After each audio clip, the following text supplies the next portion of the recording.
It's 40 days to election 2020. Hello, good afternoon and welcome to Election Brief.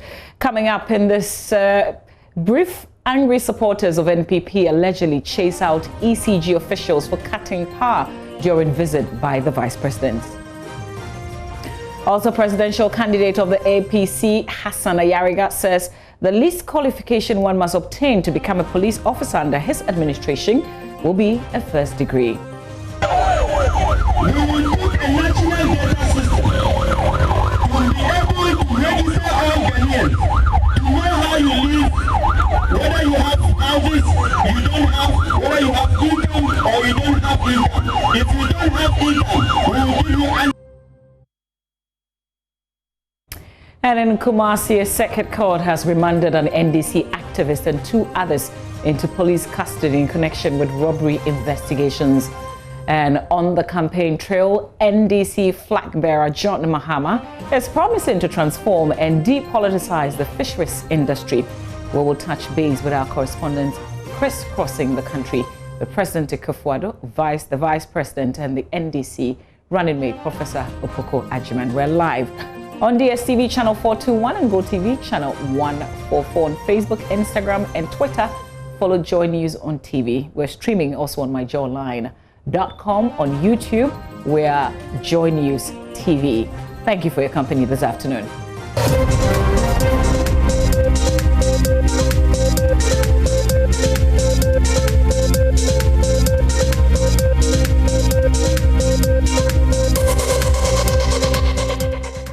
Now, the flag bearer of the All People's Congress, APC, Hassan Ayariga, says the least qualification one must obtain to become a police officer under his administration will be a first degree. This, he believes, would curb the situation where party foot soldiers are recruited into the security services. Ms. Ayariga joins me via Zoom for more on this. A very good afternoon to you, sir. If you can hear me, thank you so much for your time. Good afternoon to you, and good afternoon to your viewers. Great. First of all, do you have any evidence to back your claim that foot soldiers are being recruited into the police service? I think the evidence is clear. We are all in this country and we all know that any time there is change of power, most political parties that have won power in the past, NDC and MPP, interchangeably, they have recruited their foot soldiers and party vigilante groups into the security office, not only the police, into national security, into immigration, and all other security agencies that are supposed to be intelligent agencies. We cannot continue to recruit party foot soldiers and vigilante boys into a security agency that are supposed to be intelligent securities. How then do we guarantee intelligence when, after all those who are in there are just vagabonds of political parties and hooligans? And why do you think a first degree will curb this? I mean, you are looking at an intelligence institution where most of the people will get proper training on how to handle intelligent matters. If these people are not properly trained, they will put the lives of the ordinary citizens in danger. That is number one. Number two, they will make false accusations and imprison people for nothing, without basis and without understanding of the law. Number three, we are tired of the yes, massa thing. We need proper trained policemen and security agencies in our country. The national security, that is supposed to be one of the topmost intelligence officers.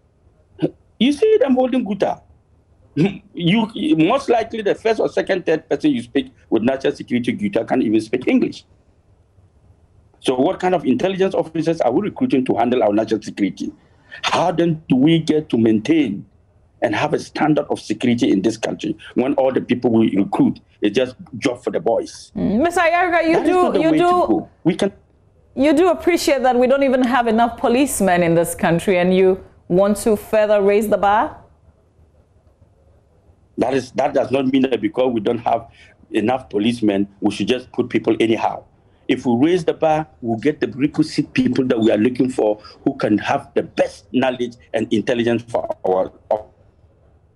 You seem to be concentrating on the police service. How about the military, the immigration? We've got the prisons as well. Are you with me? We have a lot of graduates out there.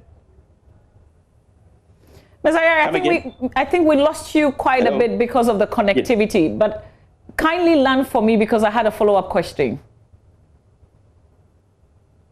Yes. So I was saying, we cannot say because of lack of security personnel, we should just allow anybody to become a security officer. There must be standard requirement of becoming a police officer. In every institution, there are standard requirements. Even when you have to go into the university, there's a requirement for it. So these are intelligence officers that are supposed to protect, defend our nation. So if they are not properly trained, what do you think we are doing? We're endangering the life of the citizens of this country and the nation into the hands of the people who are not even trained personnel. So you seem to be suggesting that the requirement today does not make them intelligent enough?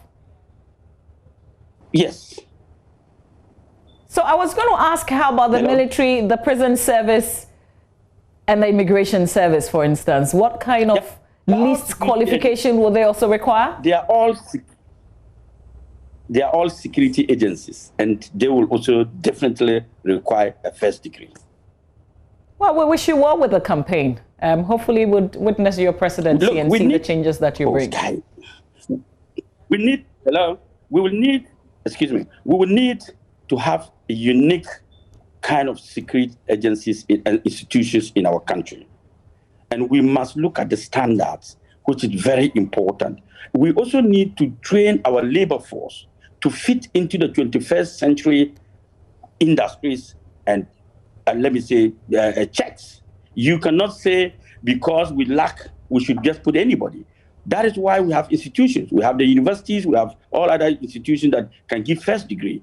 Let them go to school, let the labor force be equipped for the future so that we can have a better future and can guarantee success in the future. Ms. Ayariga, stay with me. When the people begin... Stay with me for a while. I apologize there. We took some reactions from Ghanaians, and I want you to watch and listen, and then I'll come back to you. I think it's a step in the right direction. Because when you move to this advanced country, you realize that their security service, they are very intelligent. Let me give you a particular example. During the lockdown, a friend of mine, we were moving to, I think, Kaswa, and the police stopped us. And my friend showed an invoice to the police, and the police just said pass, because they didn't actually know what was written on that form that we were filling. I think it's a step in the right direction. It will help empower the security service, and it will also help to make the nation very strong. I believe the performance, and I believe when the performance is good, I think that is what will be helpful.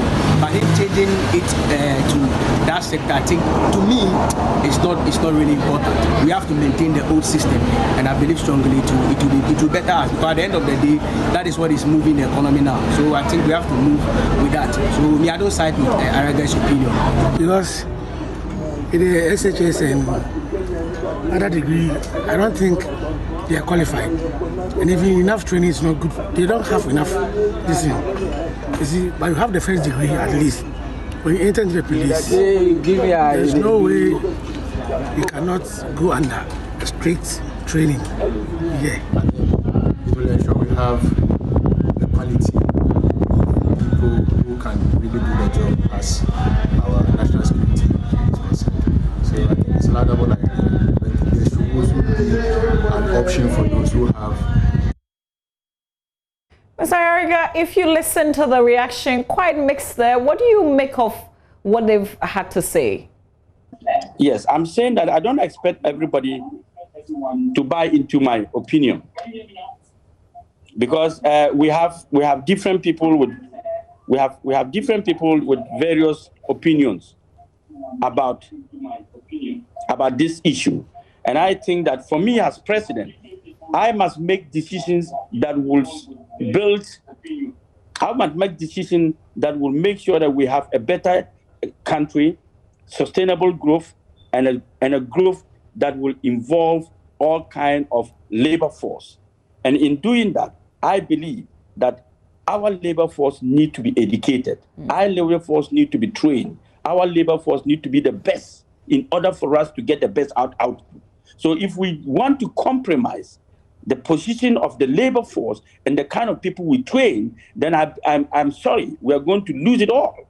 There are many policemen who have one way or the other have put people into cells or prison for no reason. Mr. Mahama Ayariga has greatly made his position known. So we thank you, sir. And that's the APC's presidential candidate, Mahama Ayariga there. Let's move on to some other stories. Now, the NDC is holding a press conference at its party's headquarters. We're going to take you there now and join the communications officer, Sami Jemfi, who is speaking now. Borrowing and reduce interest rates to spare private sector investments. So they promised to reduce government borrowing.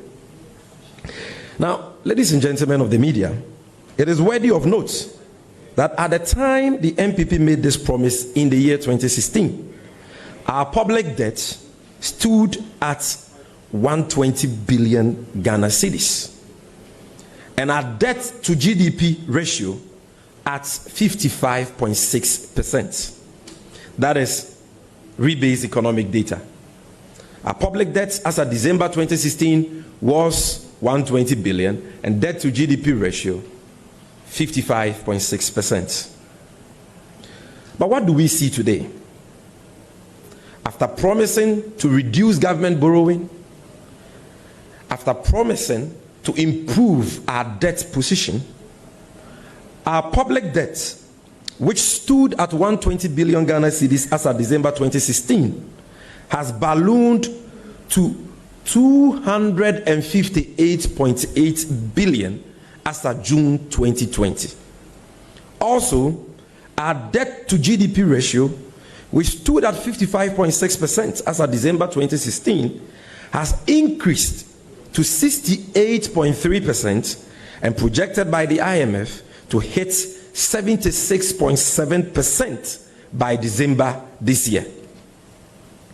What this means is that President Akufo-Addo has added more debts, that is a whopping 138 billion Ghana cedis and still counting, to Ghana's public debts in only 3.5 years. Far more, what he has added to the public debt is far more than any government has done in the history of this country, and far more than all successive governments since independence have cumulatively added to the country's public debts. You know, since 1957. In fact, per our current total public debt of 258.8 billion as of June 2020, every Ghanaian, and I repeat, every Ghanaian, including children, babies who were giving birth to today, are indebted to the tune of about 10,000 Ghana cedis. That is 100 million old Ghana cedis. That is how much every Ghanaian in Ghana today, including newly born babies, owe as a result of this unprecedented indebtedness. So you promised to reduce borrowing, but we've seen our public debt increase from 120 billion to 258.8 billion in 3.5 years. We are not adding the debts they have accumulated after June 2020. This is as of June 2020. You promised to improve our debt position. At the time you made a promise, debt to GDP was 55.6%. Today, debt to GDP is projected by the IMF to hit 76.7%. And if you look at what they have done, what we are saying is that no government in the history of Ghana has added to our public debts as this MPP Akufo-Addo government has done. And in fact, if you add what successive governments since Nkrumah added to our public debt since 1957 till now, you will not get, it wouldn't even match up to the 138 billion President Akufo-Addo has added to our public debt as of June 2020.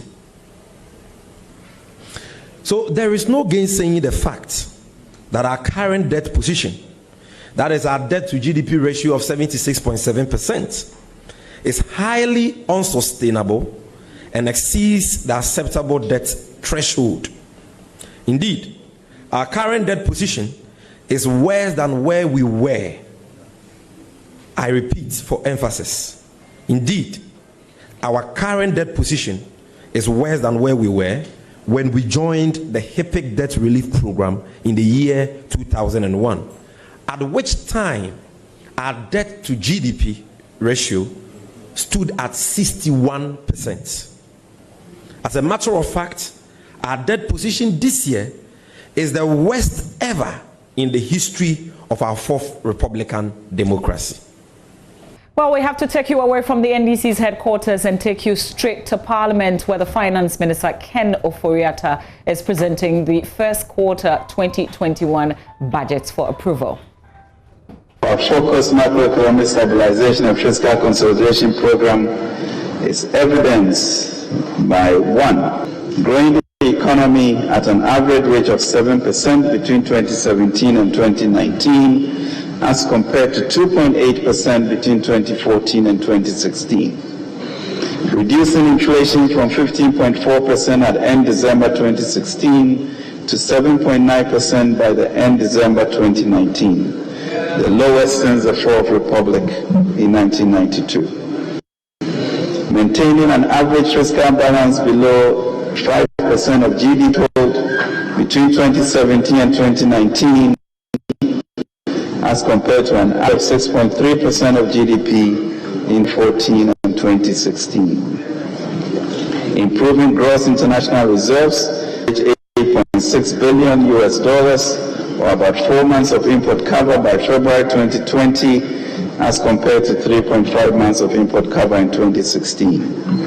Successfully exiting the IMF ECF program in April 2019, which had been completely derailed by 2016. Mr. Speaker, leadership of any nation succeeds or fails on the strength or weakness of how the economy is managed. A leader who cannot run the economy is a leader who can never be trusted to deliver. Leadership is about the economy and the character of the leader.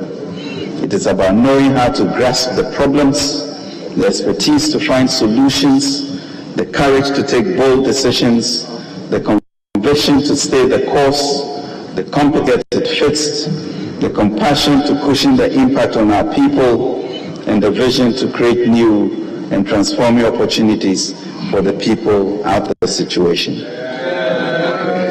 I recall how in 2014, according to a Bloomberg annual table, the CD was the worst performing in the entire world, only managing to perform better than the war-torn Havanian currency.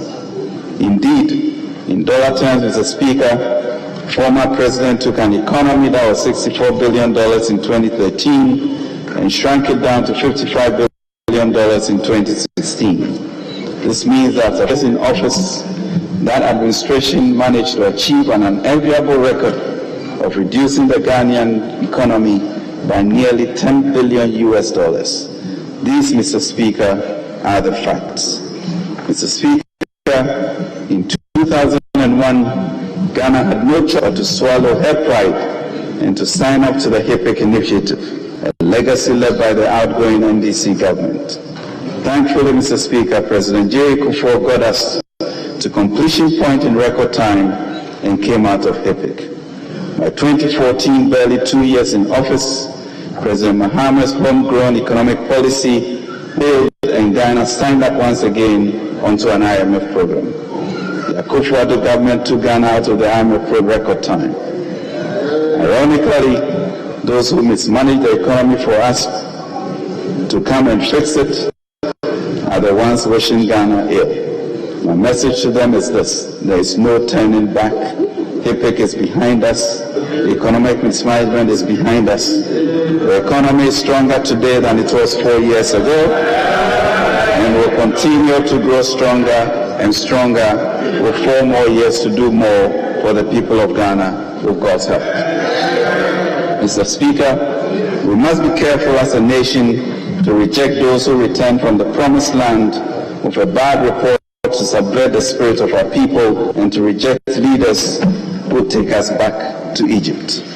Mr. Speaker, in our quest to stabilize the economy, we have also lowered the rate of accumulation, reprofiled our debt, and implemented a number of structural reforms in a transparent manner and efficient and effective management of public debt. Mr. Speaker, these significant macro-fiscal gains were achieved in spite of having paid 12 billion Ghana cedis in excess energy capacity charges, which we inherited in 2017, and we have kept the lights on. We have settled a substantial part of the 11 billion outstanding arrears bequeathed to us. We abolished 17 unproductive taxes to boost productivity of the private sector. We spent 21.6 billion cedis, Mr. Speaker, to clean up a collapsing financial sector and protected 4.6 million depositors and 81,700 investors. That competent government, hard work, and God's hand that delivered us. Mr. Speaker, for fair-minded observers, the above economic indicators are clear evidence of the sharp and stark difference between a competent Akufo-Addo-led government and others. Mr. Speaker, these gains have not been at the expense of our promise to improve the welfare of fellow Ghanaians. In fact, the issue of welfare is very dear to President Akufo and his government. For this reason, we invested in excess of 15.7 billion Ghana cedis on key flagship programs.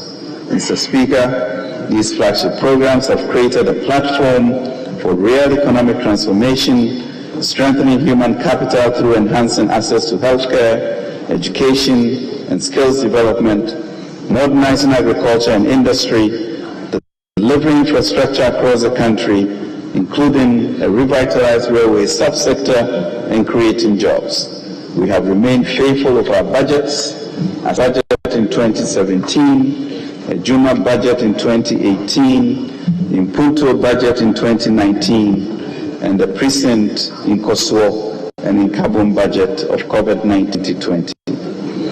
Mr. Speaker, we have restored nurses and teachers training allowances and implemented a free SHS program to empower current and future generations and to also ease the financial burden on households. In addition to supporting 100,000 graduates, we have lowered the net burden of the Ghanaian. That is the care we promised Ghanaians.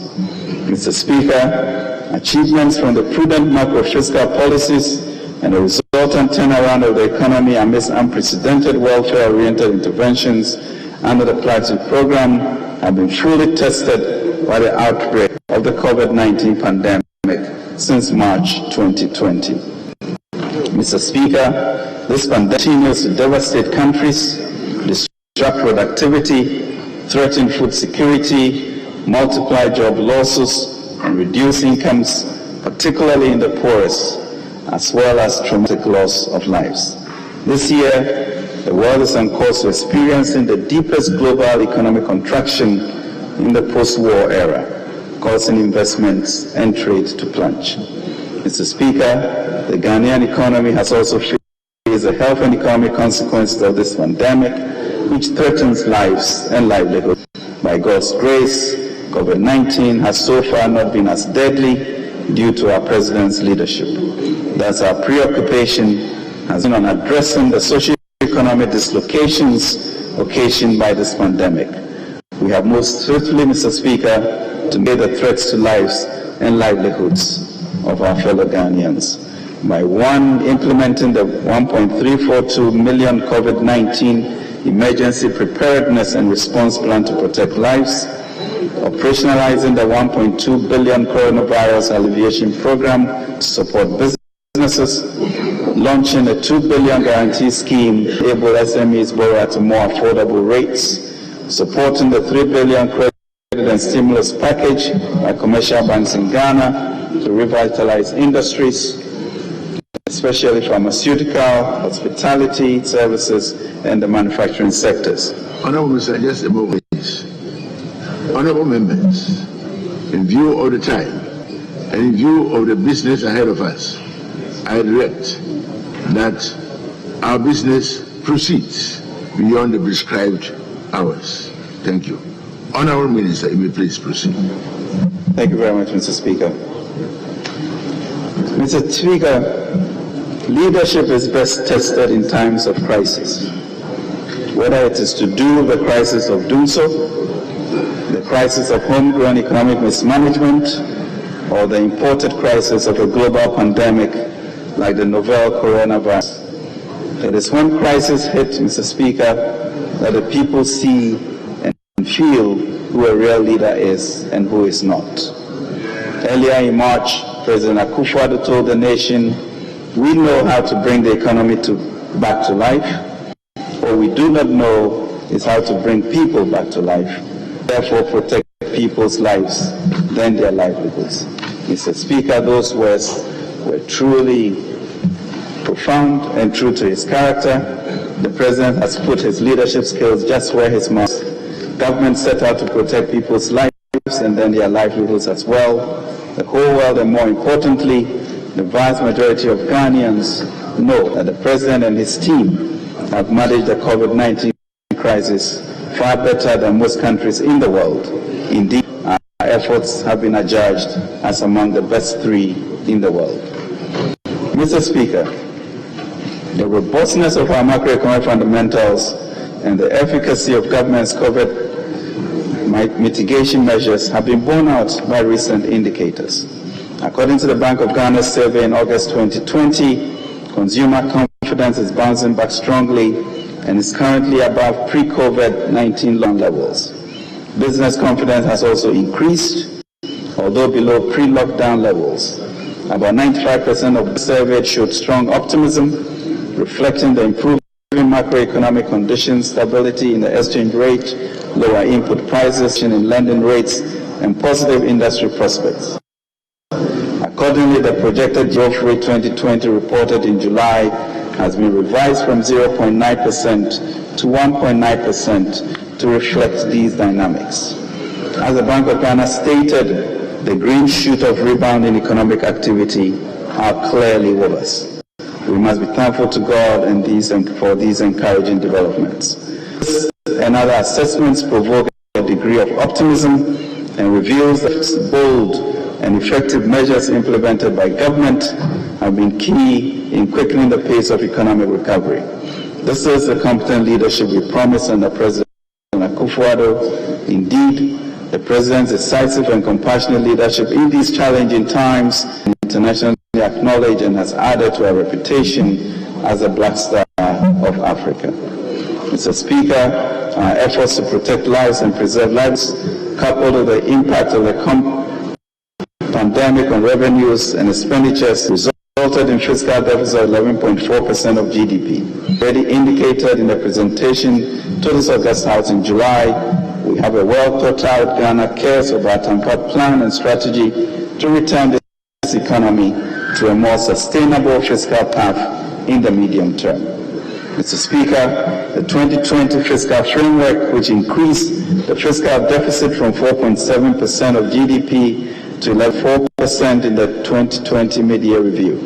The fiscal operations of the economy for the January to September 2020 period show that on provisional basis, both revenues and expenditures exceeded their respective targets, resulting in the fiscal deficit of 9% of GDP against a program deficit of 8.9% of GDP. More specifically, total revenues and grant period, which totaled 36.7 billion Ghana cedis, exceeded the target of 35.7 billion Ghana cedis by 972.7 million Ghana cedis, or 2.7%. Total expenditures, including arrears cleared at the hand, amounted to 71.3 billion against a target of 70 billion Ghana cedis, showing a deviation of 1.3 billion Ghana cedis, or 1.8% from target. The overall fiscal deficit resulting from the revenues and expenditure performance for the period through September 2020 is Ghana 34.6 billion cedis, or 9% of GDP, against a target of 34.3 billion Ghana cedis, or 8.9% of GDP.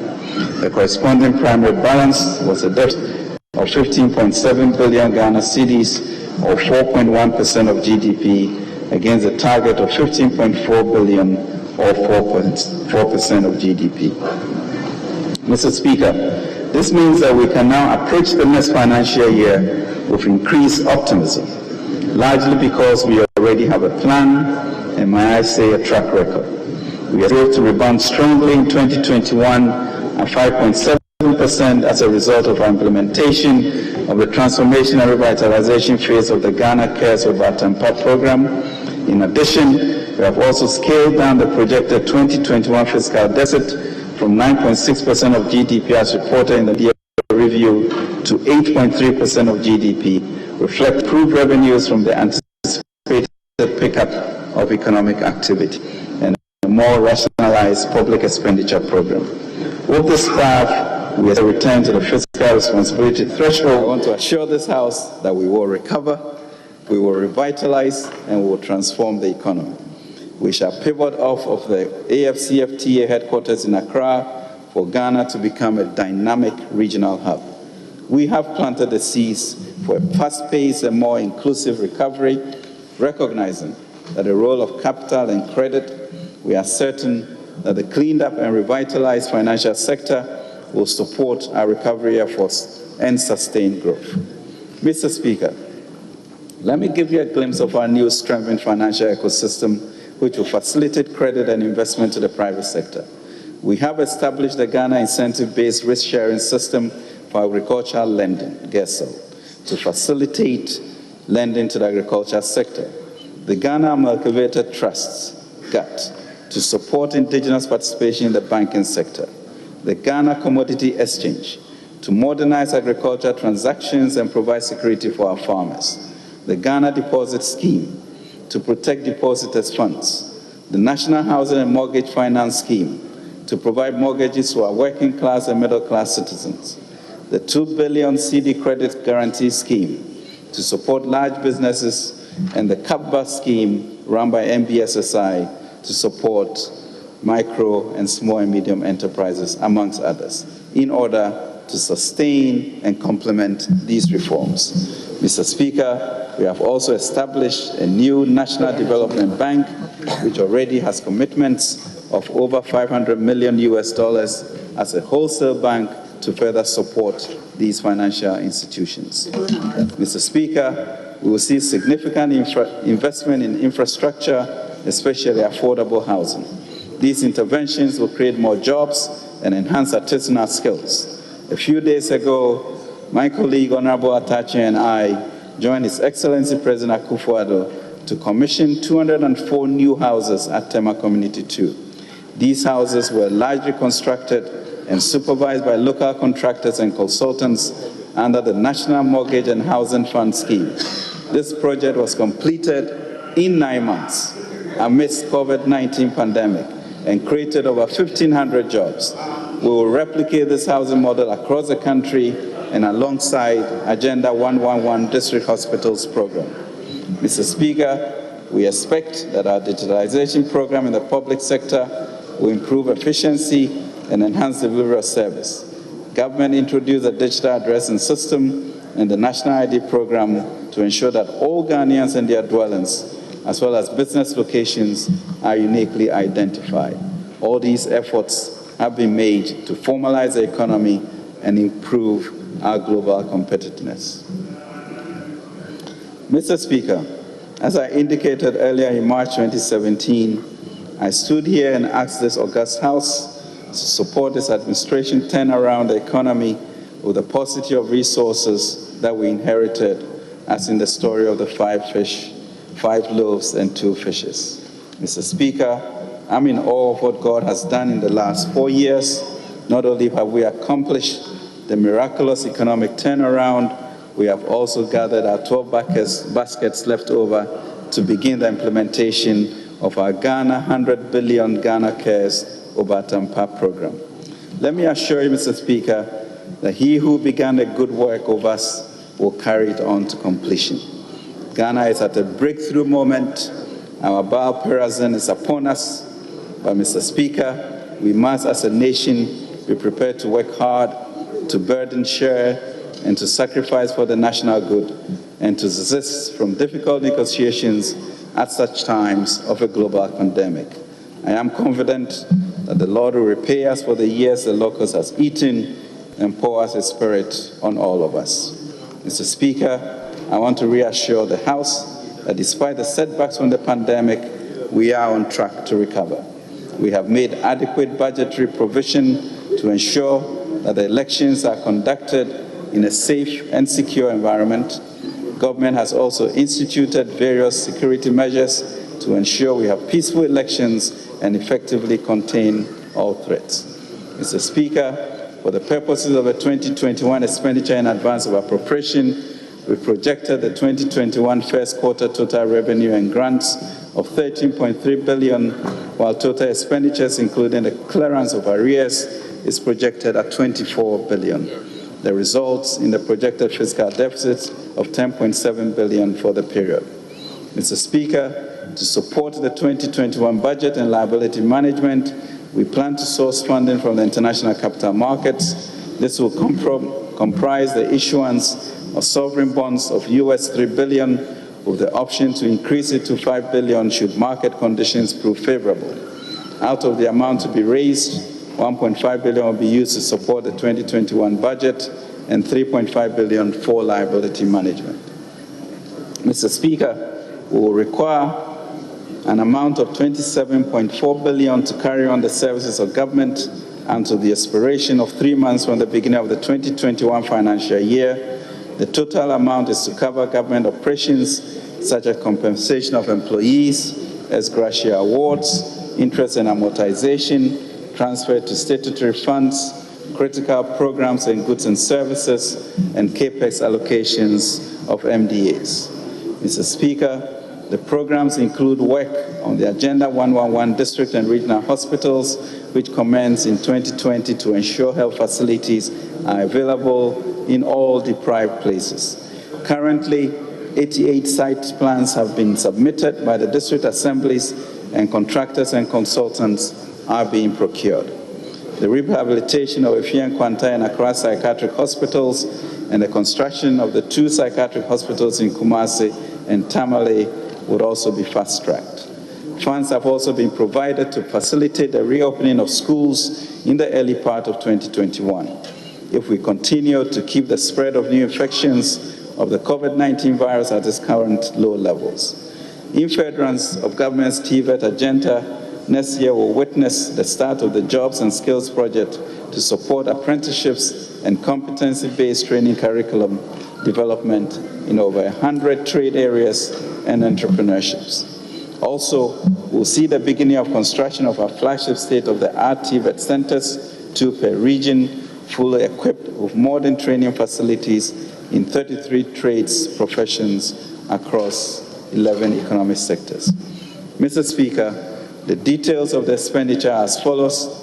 Compensation of employees, 7.7 billion Ghana cedis, use of goods and services, 1.6 billion Ghana cedis, interest payments, 7 billion Ghana cedis, subsidies, 259 million Ghana cedis, grants to other government units, 4.3 billion Ghana cedis, social benefits, 41 million Ghana cedis, other expenditure, 813 million Ghana cedis, capex, 1.9 billion Ghana cedis, making a total expenditure of 23.665 billion Ghana cedis. Arrears clearance of 350 million Ghana cedis, amortization of 3.42 billion Ghana cedis. Total appropriation, Mr. Speaker, 27 billion 434 million 180,520 Ghana cedis. Mr. Speaker, this expenditure in advance of appropriation form part of the projected revenue expenditure estimates and financing for 2021 attached as Appendix 1A to 1C. The breakdown of allocations to MDAs for January to March 2021 are also attached as Appendix 2A to 2D. Mr. Speaker, the Comptroller and Accountant General will ensure that all ministries, departments, and agencies operate strictly within the levels set in the expenditure in advance of appropriation to be approved by this august House. Mr. Speaker, the Ministry of Finance will submit a more detailed 2021 budget statement and economic policy of government to this August House by March 2021. Mr. Speaker, we are confident that because of God's guidance and support, the President's leadership and our performance, Ghanaians will return the MPP government to power for 4 more years for Nana to do even more, and also to continue with our economic revitalization and transformation program, to improve the quality of livelihood for our citizens who are, in the end, the people who matter. Every decision or program that we have is to ensure that our people who matter benefit from this. We should recap the dividends from this transparent government in a democratic governance that the MPP has been able to implement. Mr. Speaker, specifically, we will continue to implement measures that will result in significant improvements in business regulations and their implementation. Digitization to improve quality and transparency of public service delivery, expanding access to finance for Ghanaian businesses, skills training, and energy sector reform when Ghanaians give us another mandate to ensure that Ghana goes beyond aid. Mr. Speaker, I feel truly blessed and have such gratitude to God for the opportunity to have been here in these past 4 years to work for President Akufo-Addo and to present the President's remarkable, destiny-changing, economic regenerating, institutional renewing policies and programs. And I'm thankful particularly for the help and support I have received from this August House. Together with this Parliament, the Ministry of Finance alone has passed more than 50 bills into law in the last 4 years, and I and all of the team at the Ministry of Finance humbly thank you, Mr. Speaker, and honorable members for this opportunity. Let me, Mr. Speaker, in the spirit of the Nkosua and Kabom budget of 2020, leave us with Psalm 133, how good and pleasant it is when God's people live together in unity, for then the hand bestows his blessings. We are a chosen people, Mr. Speaker. We perceive what he is doing, and we must be obedient to his call and be joyful and grateful for better, for the battle continues to remain the Lord's. Right Honorable Speaker, in conclusion, I humbly request this August House to, by a resolution, approve an amount of 27,434,180,520 cedis as expenditure in advance of appropriation to carry on the services of government until the expiration of 3 months from the beginning of the 2021 financial year. We also request approval for the issuance of sovereign bonds of US $33 billion with the option to increase it to $5 billion should market conditions prove favorable. Mr. Speaker, I so move, and I accordingly present the papers to the House.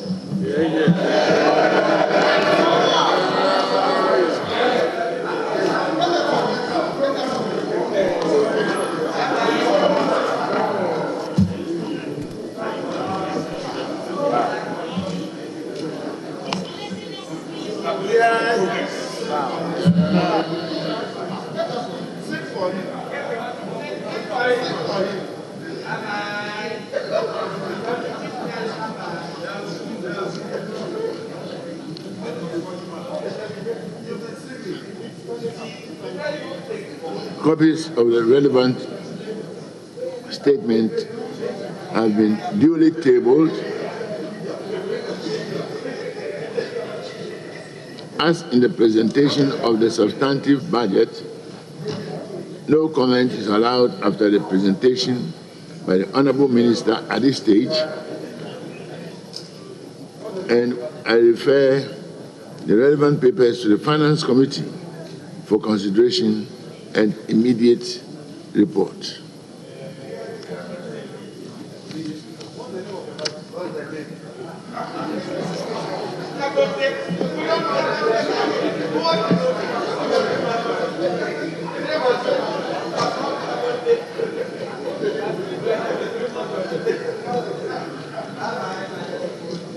Honorable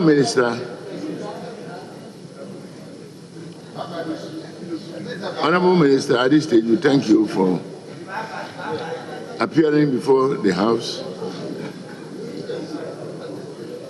We thank you for appearing before the House, making your statement, which we referred to the Finance Committee accordingly.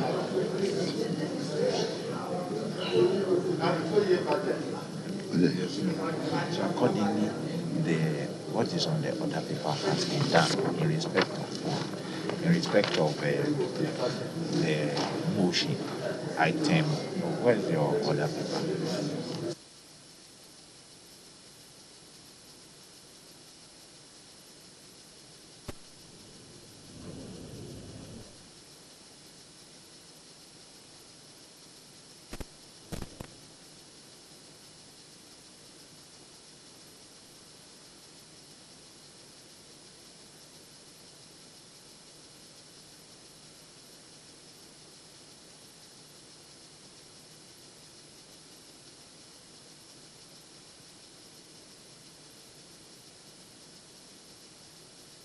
Honorable members, as we can see by item 4A, Honorable Minister for Finance has laid the expenditure in advance of appropriation for January to March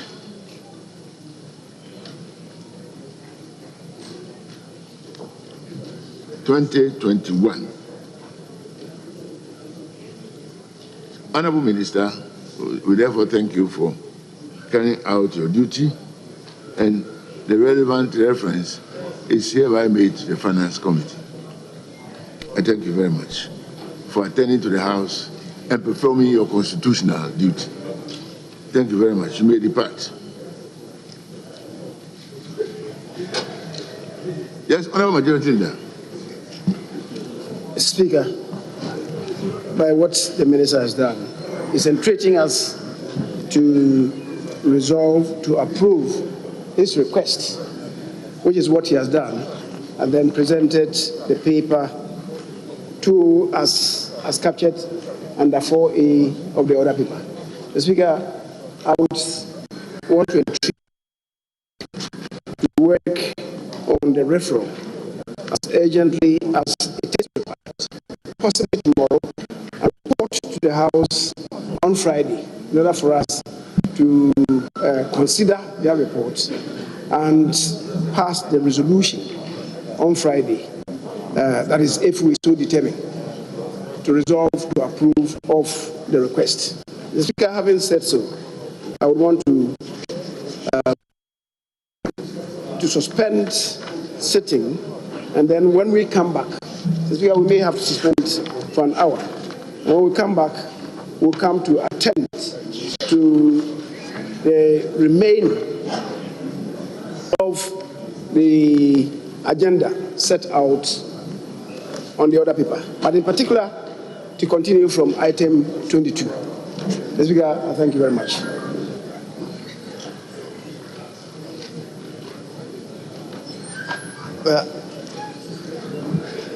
Mr. Speaker, I support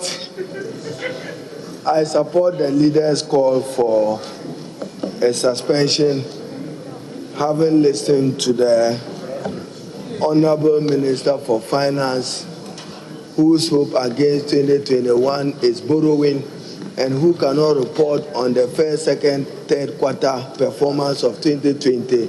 We look forward to Friday to a debate on the matter. Thank you.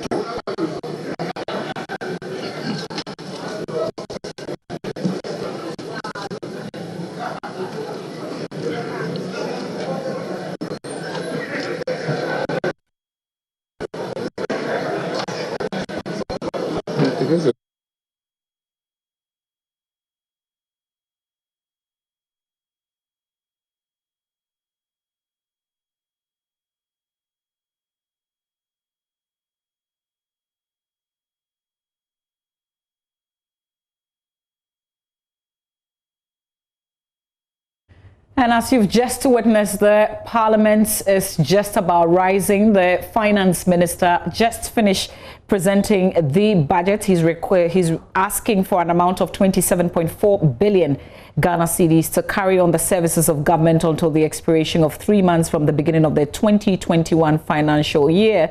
The total amount is to cover government operations, he says, such as compensation of employees, ex gratia awards, interest and amortization payment, transfers to statutory funds, critical programs and goods and services, and capex allocations of MDAs. So the Finance Minister doing his duty appropriately there, going to Parliament and asking for more. In conclusion of that presentation, the Finance Minister asked the House by resolution to approve an amount of 27,434,180,520 Ghana cedis as expenditure in advance of appropriation to carry on the services of government, of course, until the expiration of that 3 months from the beginning of 2021. That's from January to March 2021. Also requesting approval for the issuance of sovereign bonds of $3 billion with the option to increase it to $5 billion should market conditions prove favorable.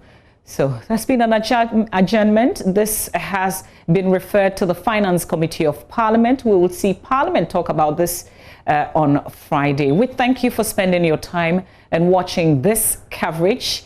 We will see you sometime soon. Stay with us. We've got Pulse coming up at 3 p.m.